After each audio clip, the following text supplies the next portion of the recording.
Bonjour mes amis, je m'appelle Kelly and this is Books I'm Not Reading. Again, my name is Kelly and today is Bastille Day, so we're going to be celebrating that on this channel. But I'm also going to be introducing something new. This is called Fake Crate because I have been scouring BookTube and there's a lot of unboxing of things. Sometimes things you buy, sometimes things someone sends you. I'm probably not going to have anything like that. So I kind of came up with my own imaginary dream-like, the sort of crates that I would either love to receive or love to create and send out. So there's something sort of, they'll be a little mysterious, I guess. We'll see how it goes. Tell me below in the comment section what you think of it, and I'll go from there. But anyway, so this is my fake crate. No one sent me. I mean, nothing is sponsored. I'm not being paid for showing a fake crate. These are things I already own. That's why I don't need anyone to send me a box. And this is my Bastille Day fake crate because I wanted to celebrate France. I love France.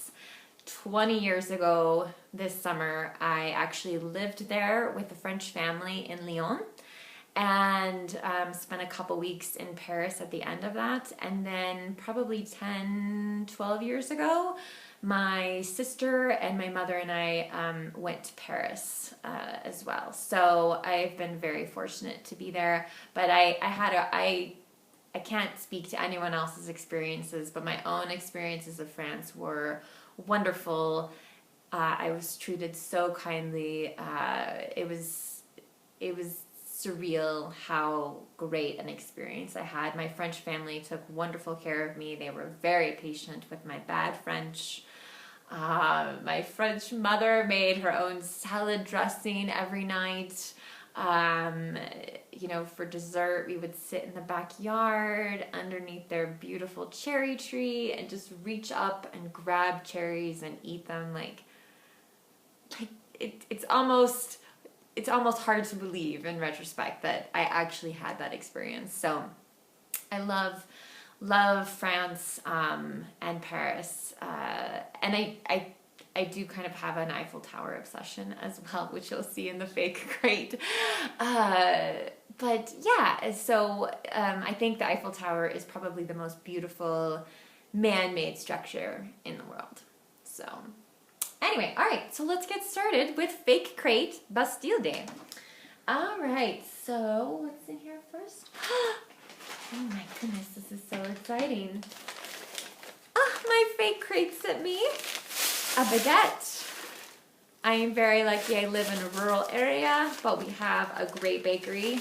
So once I'm done with this video, I will be eating that, or part of that. Okay, let's see what else is in here. So this is a bracelet one of my friends sent me. They know me so well, so I'm just going to put that on. This is a grown-up coloring book, all things Paris, and I particularly love this one because not only is it buildings, but it's chairs and cameras and coffee and food and patterns and purses and coats, and yeah, it's a great one. I really like it. There's actually quite a bit of Eiffel Tower fabric out there, so this is something. Let's see if you can see all of it. My mom made this for me for a job I had once, and I hung it up in my little kind of cubicle area. My current office, it's just not really appropriate to have something like this here, so I need to find a place in the house that I can hang that up and enjoy it.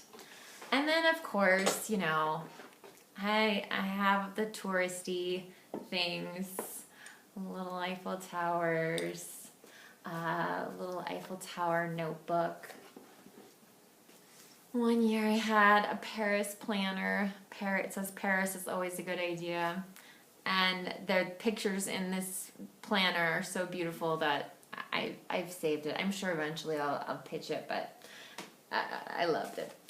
And I also have some postcards from some places that you guys might be interested in. Of course, the most famous bookstore in Paris for those of us who speak English is Shakespeare and Company. So here's a couple postcards that I picked up when I went to Paris with my mom and my sister. Here's one from, I think this one's really beautiful. This is from the inside of the store. Look at that. Wow. Not many bookstores out there like that down. And here is, of course, the famous Moulin Rouge. If you go there, it's not like the movie. So, don't say I didn't tell you. I have paper clips of the Eiffel Tower. I know, I'm a little, when it's all together, it's a little bit obsessed. And this is one of the gifts from my French family. These are called Santos. They're from Provence, or that part of France. And they, I believe, and so French booktubers, please correct me if I'm wrong, but they're just little figurines. Initially, I believe people would include them with their crush scenes at Christmas, as a way to represent, different, just got a little man on a horse. He's got that great bandana around his neck. And I think people collect them. But anyway, so it's just a fun little figurine that's not an Eiffel Tower. Now, my fake crates will always have books in them. Never fear. First one, My Life in France by Julia Child. I do read a lot of memoirs, and this is one of the best. I loved it. It made me laugh. I remember moments that I actually held the book to my chest. I was just loving it so much. I savored it. She had an extraordinary life. It's well worth your time. This is a 5-star book for me. Yeah, she's just fantastic. So it's a great book.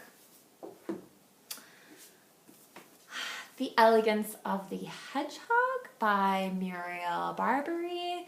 This is one of those beautiful Europa editions with the French flaps. I read this the last time I was in Paris with my mom and my sister, and so enjoyed it. I always like reading about the places that I am when I'm there, which prompts me to mention the next thing is, you have to have a French bookmark for your French book. But anyway, so this is a nice novel, enjoyable read. And then these last 2 books are actually from my friend Anna that currently lives in Edinburgh, and she, periodically just sends me things, which is so wonderful. Thank you, Anna. Anyway, so the first one is Paris to the Past, Traveling Through French History by Train by Ina Caro. And I haven't read this yet, in part because I think I'm hoping that I'm going to be on a train trip across France and I can read it then. I don't know. But it does look like an excellent book, so I'm looking forward to it. The other one is a novel. Again, another beautiful edition. I think this is New York Review of Books Classics. Just love it. It's The Dud Avocado by Elaine Dundy, and it's about an American girl, young woman, in Paris in the 1950s. And it sounds really fun, so I may have to try to read this summer. Anyway, so that's my fake crate, and just a little bit about Bastille Day. It's also called La Fête Nationale, which basically means a national party. France is a very good place to have a party. And there's parades, there's military parades and fireworks, but people celebrate all across the country. And it commemorates the storming of the Bastille prison, I believe 1789. and was a real turning point in the French Revolution. So, but yeah, so it's kind of, it's very similar to American 4th of July. And in America, most places don't celebrate Bastille Day, but I am going to celebrate it with my baguette and enjoying these wonderful treasures. I do know places like New Orleans, probably there is some kind of Bastille Day event happening there. But anyway, so I do also want to give a shout out to a French booktuber that I have discovered. The name of her channel is Knit and Read, and I love just hearing her accent and her voice, and she has just decided to do a read along with another booktuber, and that's a French, I think it's regularly taught in French schools, so I'm going to see if I can find that at our library here, but yeah, it looks really great, so I'm curious, and I may join. But I did want to give a shout out. I will link her channel below, and you can check it out. And if there are other French booktubers out there, I would love to hear from you. And I would also love to hear from all of you regarding any favorite French classics that you may have, or books about France, all nonfiction, fiction, whatever the case may be. So please help me add to my Goodreads shelf of French books that I need to read. So thank you so much. Happy Bastille Day. And again, thanks for watching my channel. Please like, subscribe, leave a comment. Let's get that dialogue going. So thanks so much. Bye-bye.